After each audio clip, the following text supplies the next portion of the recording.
All right, guys, we're able to get off.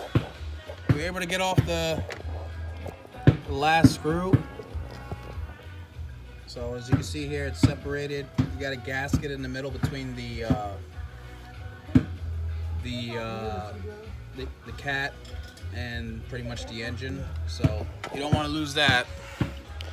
And down here, watch yourself, dude. One day, can you give me down here. Yeah, we're gonna take it apart.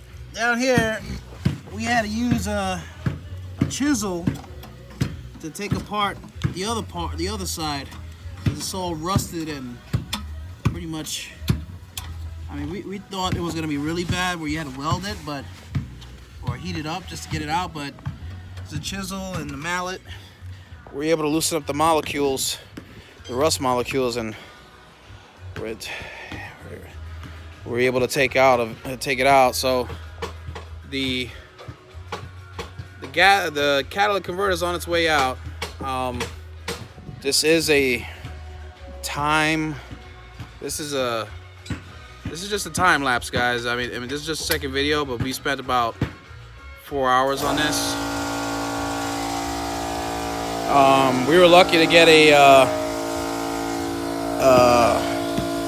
air tool, air ratchet, to hook it up to the compressor there. That wound up speeding up things a little bit. So if you plan to do this kind of job, you probably want to use that tool as well. It's pretty helpful.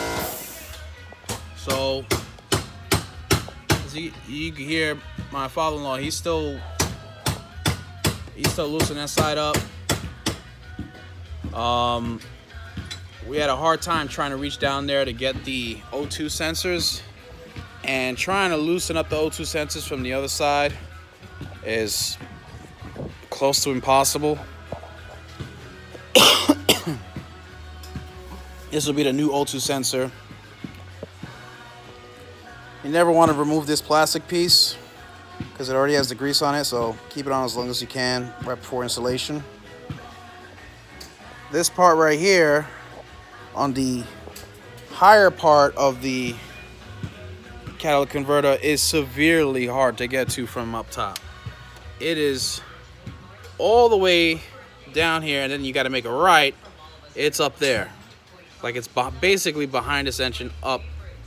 Trying to get it from up here, you can't do it. I mean, I got long, skinny fingers, and it is really hard to try to just do a simple thing like pushing this clamp down and pulling it out. Like you just can't get your hand to be at this angle to pull it out without having to go under. So we haven't even gotten to that. We're pretty much gonna try to maneuver the catalytic converter to give us some more clearance on getting down there and pulling out those O2 sensors.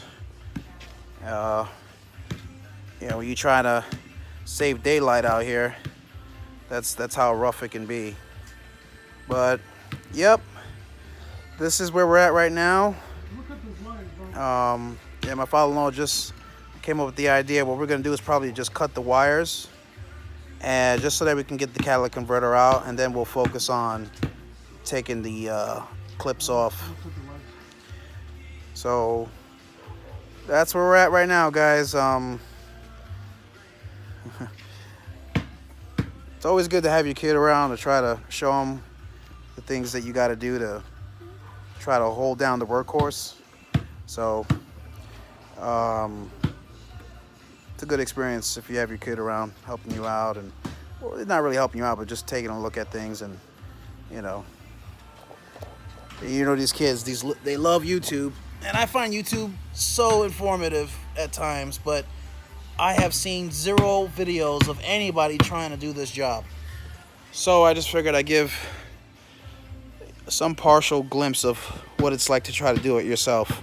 I know I don't have the greatest of camera angles and stuff. I'm just working with a phone here, so we'll catch my next video on the next segment.